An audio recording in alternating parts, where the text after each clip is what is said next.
ধারের টাকা শোধ না করতেই চট্টগ্রামের আনোয়ারায় মা মেয়েকে খুন করেন এক প্রতিবেশী। এই নিয়ে এক সংবাদ সম্মেলনে পুলিশ সুপার জানান, গ্রেপ্তারের পর প্রাথমিক জিজ্ঞাসাবাদে চাঞ্চল্যকর এই হত্যাকাণ্ডের বর্ণনা দেন ঘাতক। তার দেয়া তথ্য মতে উদ্ধার হয় হত্যায় ব্যবহৃত ছুরি এবং নিহতের মোবাইল ফোন।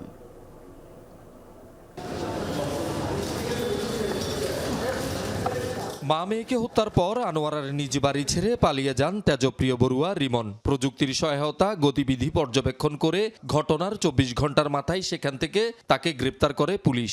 উদ্ধার হয় হত্যাকাণ্ডে ব্যবহৃত ছুরি ও নিহতের মোবাইল ফোন।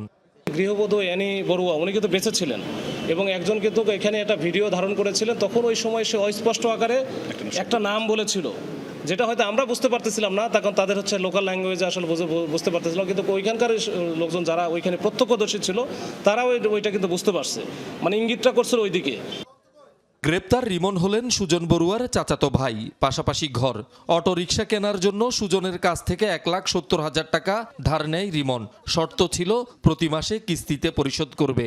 এই টাকা ফেরত দেওয়ার জন্য লিখিত স্ট্যাম্পটি হাতিয়ে নিতে সেই রাতে সুজনের ঘরে ঢোকেন রিমন। সেটি ছিনিয়ে নিতে বাধা দেয়ায় কুপিয়ে হত্যা করেন সুজনের স্ত্রী এনি বড়ুয়া ও মেয়ে প্রিয়ন্তী বড়ুয়াকে।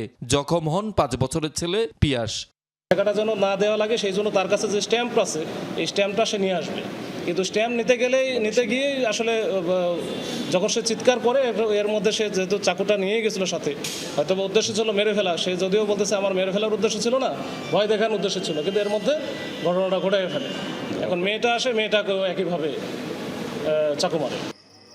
শনিবার রাতে আনোয়ারা উপজেলার চেনামতি বড়ুয়া পাড়ায় জোড়া খুনের চাঞ্চল্যকর এই ঘটনা ঘটে। নিহতের স্বামী সুজন বড়ুয়া বাদী হয়ে রিমন এবং অজ্ঞাতনামা আরও ২-৩ জনকে আসামি করে আনোয়ারা থানায় হত্যা মামলা দায়ের করেন।